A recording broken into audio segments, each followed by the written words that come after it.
So I recently received my copy of Camel's Airborne box set, which includes quite a lot of material, including, of course, new remasters of all the albums from 73 to 84, some previously unreleased studio session material, some live material, and the material which will be the focus of this video, which is new mixes by Stephen W. Taylor of the first 4 albums plus the album Nude. I'm Hans from Electric Brain, Electric Shadow. We are a contemporary art rock project combining aspects of progressive rock, post-punk, and post-rock.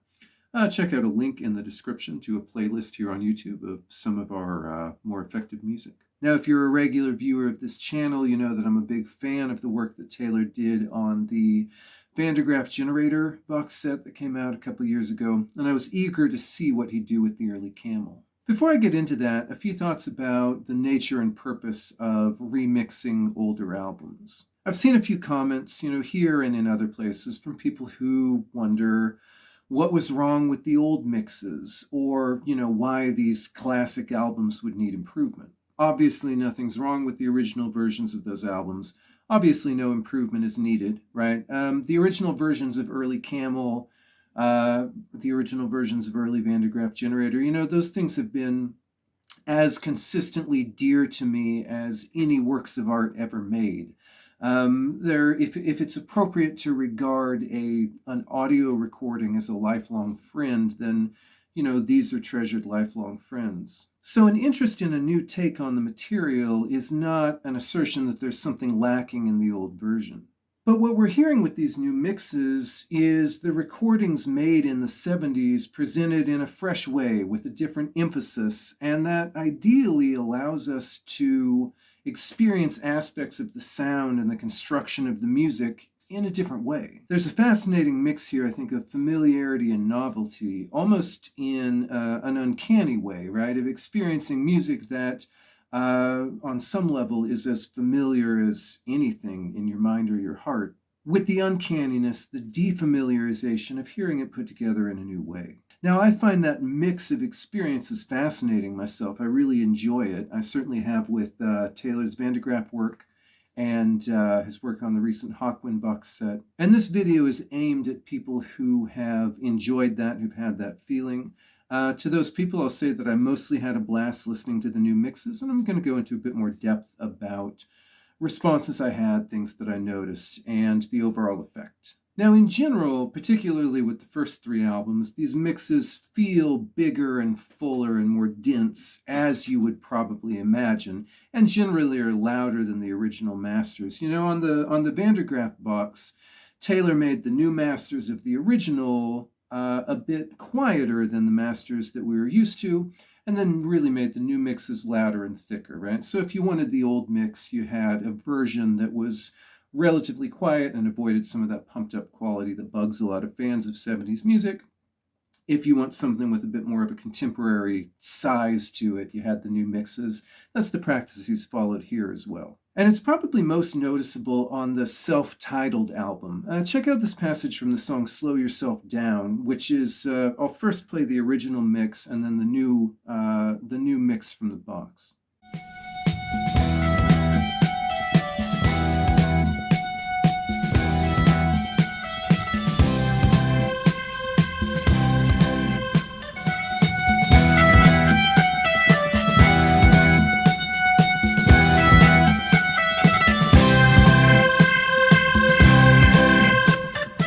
So the original there feels kind of small and dry, almost mixed more like a jazz album. On the new mix, you have this reverbed cathedral of drums and organ that's much more enveloping. On the first album, there's also a lot more emphasis on guitar than in the original mix, which gives the new mix a bit of a thicker, harder sound. It de-emphasizes some of the jazz influence of the original, makes it sound a bit more like a rock album, and brings out some details in the guitar playing. So for instance, let's check out this passage from near the end of Slow Yourself Down.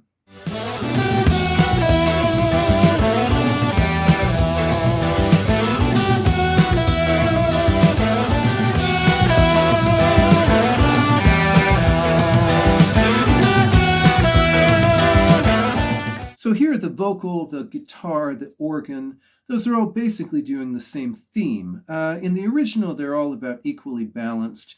In the new one, the guitar really kind of feels like a forefront instrument. Differences in the vocals are particularly apparent in this new mix of the first album as well, often in ways which make the nuances of the singing easier to appreciate. So for instance, the song Never Let Go, in the new mix, the vocals are not louder in the mix precisely, but something about the effects and the way that they're EQ'd makes the vocal feel to my ears more commanding and majestic in a way that really transforms the experience of the song.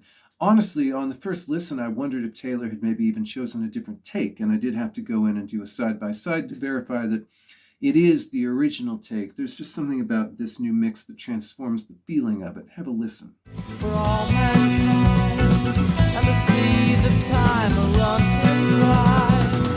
Not enough for all mankind, and the seas of time are running dry. I love how you can hear the way that Barden's voice catches near the end of that clip, right? It gives this feeling of a little bit of vulnerability that offsets the power of the vocal and the confidence of the lyric in a really interesting way that I think isn't nearly as evident in the original mix. Now let's take a listen to the flute solo in that same song.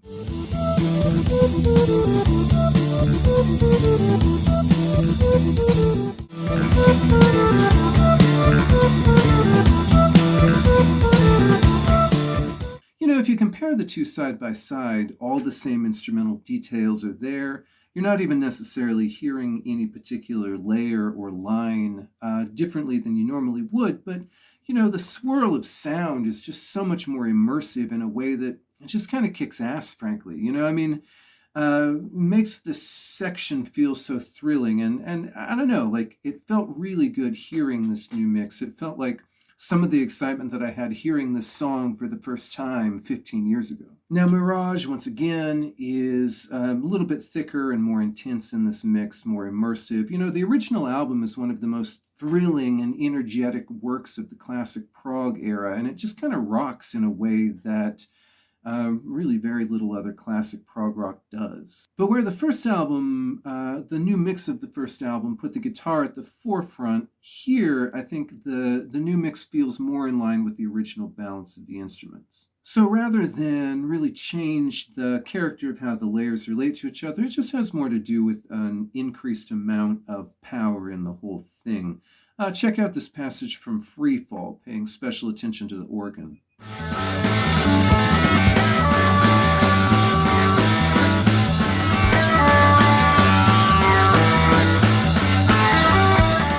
It's not so much that the organ is more audible here as that it has like a character and a texture in the new mix that it doesn't in the old.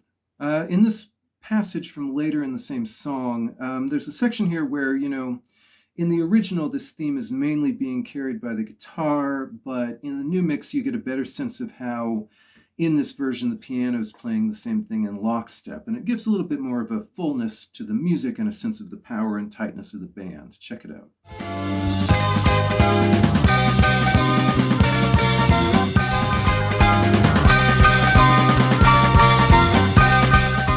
Now, The Snow Goose is their most symphonic album. It's the most quasi-classical in structure, and the new mix accentuates that character, particularly in places where symphonic elements like strings are present.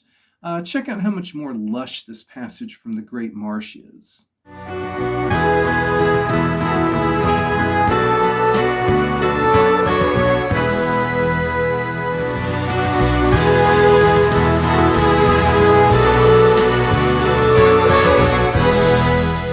The richness and beauty and power of the strings in that passage really changed the character, I think, and just make it feel a lot fuller and a lot more, again, kind of a quasi-classical kind of symphonic vibe that it didn't have before, despite the character of the overall composition. And in Snow Goose, the guitar is also once again allowed to make more of an impression than it did in the original mix. Listen to how full it sounds on this section of Rioter Goes to Town.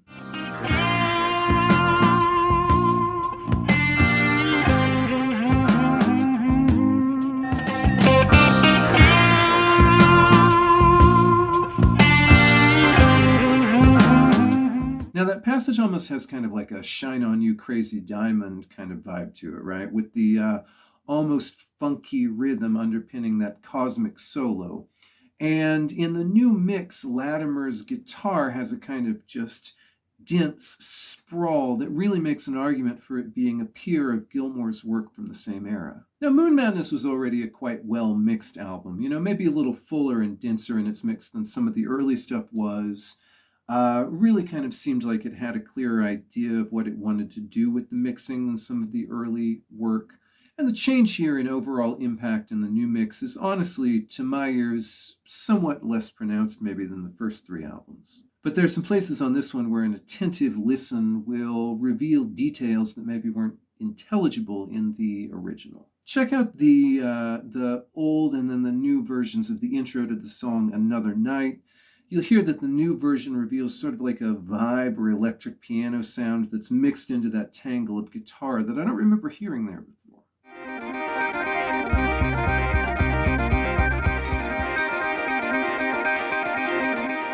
In the song Airborne, there are some breath noises and bits of random ambience that are very backgrounded in the original mix that are brought to the fore here.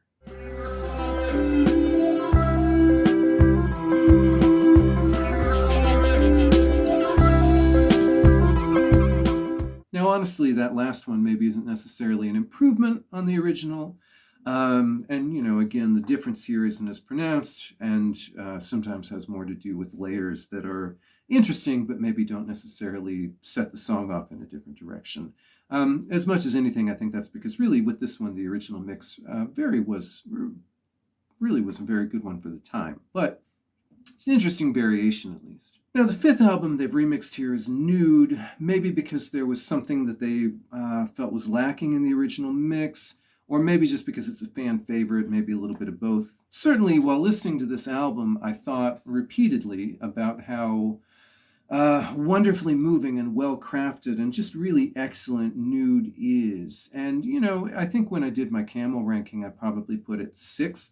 The truth is, as of right now, I might actually like it more than both Rain Dances and Snow Goose, if I'm really honest with myself, which I think would put it at 4th.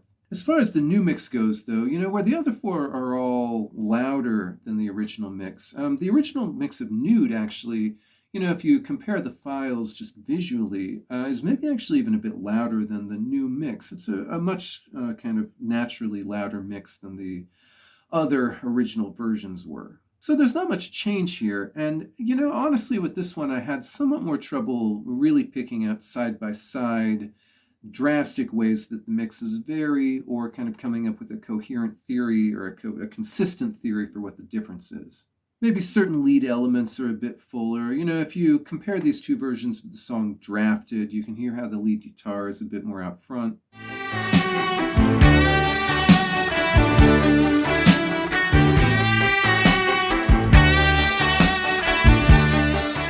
In these two versions of Changing Places, you can hear that the flute is a bit more immersive.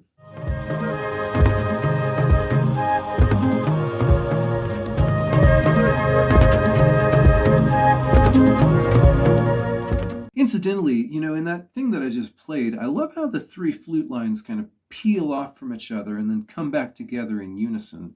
That's just as audible in the original as it is in the new mix, but it's just a wonderful little bit of detail of the sort that comes out at you over years and years spent with this album. All right, so that's my verdict on the mixes. With the self-titled, it really makes a very big difference, and I think was kind of transformative to my experience of the album. With Mirage and Snow Goose, there's a pretty decent jump in density and impact. Moonmadness maybe brings out some intriguing details that were less evident before, but maybe the overall work isn't transformed quite as much in the same way. And Nude, right now seems like a bit of a wash to me, though maybe there's a theory there that I'm not hearing at the moment. Now, given your personal values, that may seem like it's all more or less worth the cost of the box. Next week, I'll talk a bit more about some of the other material that it contains. Then, I'm Hans from Electric Brain, Electric Shadow. We are a contemporary art rock project, mixing aspects of progressive rock, post-rock, post-punk. You can listen to some of our music with a link in the description right here on YouTube. And hope everybody has a good week, and I'll talk to you later.